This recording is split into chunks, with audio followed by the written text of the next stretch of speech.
সাহারি না খেয়ে রোজা রাখা যাবে কি না, বা আপনি ঘুম থেকে উঠে দেখছেন যে সাহারি খাওয়ার সময় শেষ হয়ে গেছে বা আজান হয়ে যাচ্ছে, আজান হয়ে গেছে, সকাল হয়ে গেছে, এখন আপনি করণীয় কি? আপনি কি রোজা রাখতে পারবেন? রোজা নিয়ত করবেন নাকি রোজা রাখবেন না? নিশ্চয়ই কিন্তু আপনি একটা চিন্তার মধ্যে পড়ে গেছেন। এখন আপনি করণীয় কি? আসেন আমরা এই বিষয়ে গুরুত্বপূর্ণ একটা আলোচনাতে যাই।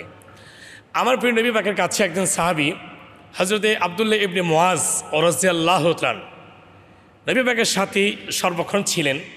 আব্দুল্লাহ ইবনে মুআজ রাদিয়াল্লাহু তাআলা তিনি একদিন সাহারি খেতে পারছেন না।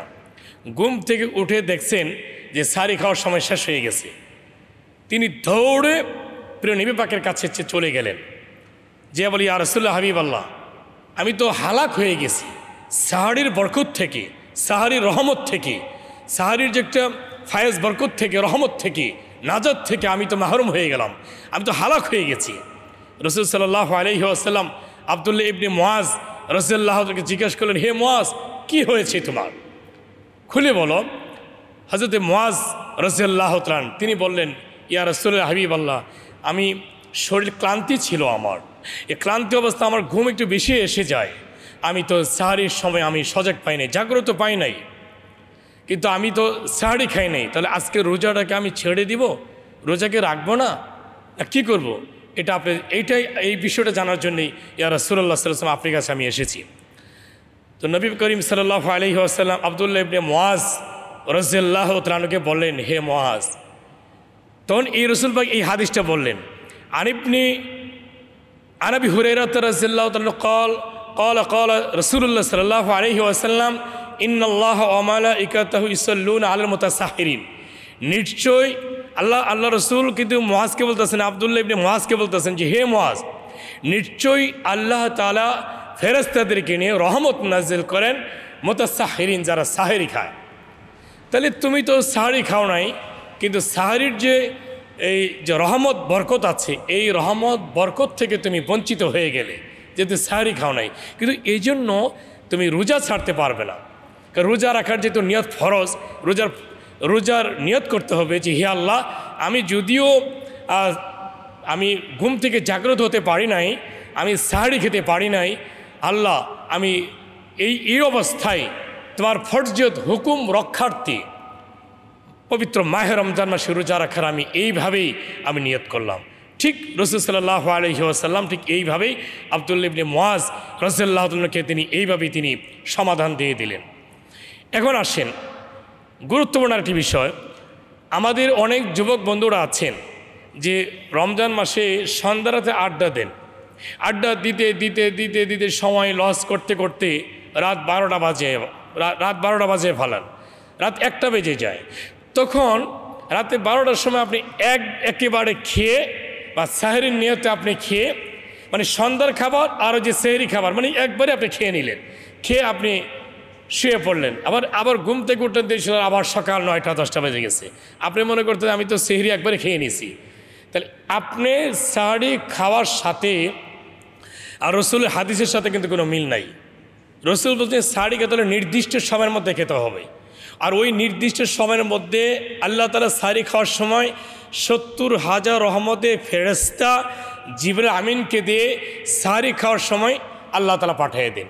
আর ওই 70,000 রহমতি ফেরেশতা এই রোজাধারের জন্য তখন ওই মুহূর্তে দোয়া পড়তে থাকেন, উনহু মাগফিরা উনহু মাগফিরা উনহু মাগফিরা, হে আল্লাহ এই সিয়াম পালনকারীকে ক্ষমা করে দেন, আল্লাহ রোজা পালনকারীকে ক্ষমা করে দেন, আল্লাহ একে ক্ষমা করছেন, আল্লাহ এই রোজা পালনকারীকে ক্ষমা করছেন, এই সিয়াম পালনকারীকে ক্ষমা করছেন। এই 70,000 রহমতি ফেরেশতা জিবরাইল আমিন সহ সবুজ পতাকা নিয়ে আপনি সাহরি খাচ্ছেন, এই মুহূর্তে তারা হাজির। তা আপনি যে 12টার সময় খেলেন, 1টার সময় খেলেন, তখন কি রসুল বলছে যে 70,000 রহমত ফেরেশতা জিবরাইল আমিন কিনা হাজির হয়েছে? না, তখন বলে নাই। একদম সাহরির টাইম, নির্দিষ্ট টাইম আছে। আপনারা জানেন বিভিন্ন মসজিদে বিভিন্ন অঞ্চলে আমরা গ্রামে গ্রামে মাইকে দেওয়া সাহরির টাইমের নির্দিষ্ট সময়ের মধ্যে কিন্তু মাইক দেওয়া ঢেকে তুলে দেয়, মসজিদের মাইক থেকে ঘুম থেকে জাগ্রত করে দেয়। ঠিক ওই টাইমটাই হচ্ছে আপনার নির্দিষ্ট নির্ধারিত সাহরির টাইম। তাহলে ওই টাইমের ভিতরে আপনি সাহরি খাওয়া রহমতের সময়, ওই টাইমের ভিতরে আপনি সাহরি খেতে হবে। ওই টাইমের ভিতরে যদি আপনি সাহরি যদি আপনি না খান, তাহলে আপনি সাহারির রহমত থেকে, বরকত থেকে, ফেরেশতাদের দোয়া থেকে আপনি বঞ্চিত রয়ে গেলেন।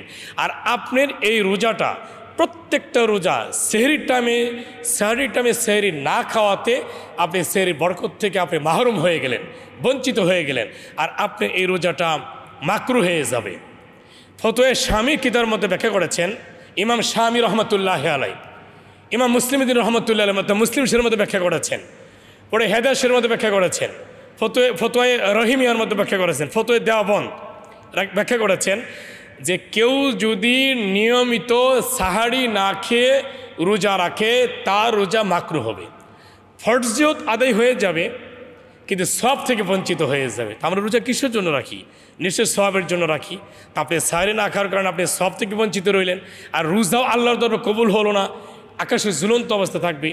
এই প্রসঙ্গে একটা হাদিস আসছে যে হযরতে আব্দুল্লাহ ইবনে ওমর রাদিয়াল্লাহু থেকে বর্ণিত, আল্লাহর নবী সাল্লাল্লাহু আলাইহি ওয়াসাল্লাম তিনি ফরমায়েছেন যে সাহাবায়ে কেরাম, তোমরা মনোযোগ সহকারে শোনো, এক শ্রেণী রোজাদারের রোজা আকাশে পাখির মতো ঘুরতে থাকবে, উঠতে থাকবে, আকাশের ঝুলন্ত অবস্থায় থাকবে, আকাশের উপরেও যেতে পারবে না, জমিনেও নামতে পারবে না। তখন খলিফাতুল মুসলিমিন হযরত উমর ফারুক রাদিয়াল্লাহু তাআলা তিনি রাসূলকে জিজ্ঞাসা করেন, ইয়া রাসূলুল্লাহ হাবিবাল্লাহ, তার কারণ কি? ওই রোজাটা কি যে আকাশের উপরে উঠতে পারবে না, জমিনেও নামতে পারবে না, পাখির মতো উঠতে থাকবে, ঝুলন্ত অবস্থা থাকবে, এটা কোন রোজা? তো রাসূল সাল্লাল্লাহু আলাইহি ওয়াসাল্লাম বলেন, এই রোজাটা হলো যারা ইচ্ছাকৃতভাবে সাহারি থেকে যারা বঞ্চিত থাকে, ইচ্ছাকৃতভাবে যারা সাহারি খায় না, তাদের রোজাটা, ওই দিনের রোজাটা আকাশে ঝুলন্ত অবস্থা থাকবে। তাহলে বন্ধুরা দেখেন, যে রোজাটা আল্লাহ কবুল করবেন না, জমিনও নামবে না, আকাশও উপরে উঠবে না, তাহলে আমরা কিন্তু অবশ্যই আমরা এই সাহারি খাওয়া থেকে আমরা বঞ্চিত থাকবো না। এই প্রসঙ্গে আমার রাসূল সাল্লাল্লাহু আলাইহি ওয়াসাল্লাম বলেন সাহাবায়ে কেরামের উদ্দেশ্যে, আমার উম্মত, রাসূল বলছেন আমার উম্মতের উদ্দেশ্যে যে কমপক্ষে সাহারি তুমি 2টা খেজুর হলেও খেয়ে, সাহারি খেয়ে রোজার নিয়ত করো। 1 গ্লাস দুধ, 1 ঢুক দুধ খেয়ে, 1 গ্লাস পানি খেয়ে হলেও তোমরা রোজার নিয়ত করবে, তারপরেও সেহরি খাওয়া তোমরা বন্ধ করবে না। তাহলে বন্ধু, যে ভাই আপনি প্রশ্ন করেছেন, আশা করি নিশ্চয়ই আপনি কোরআন এবং হাদিসের দৃষ্টিকোণ থেকে আপনি নিশ্চয়ই সঠিক জবাব পেয়েছেন।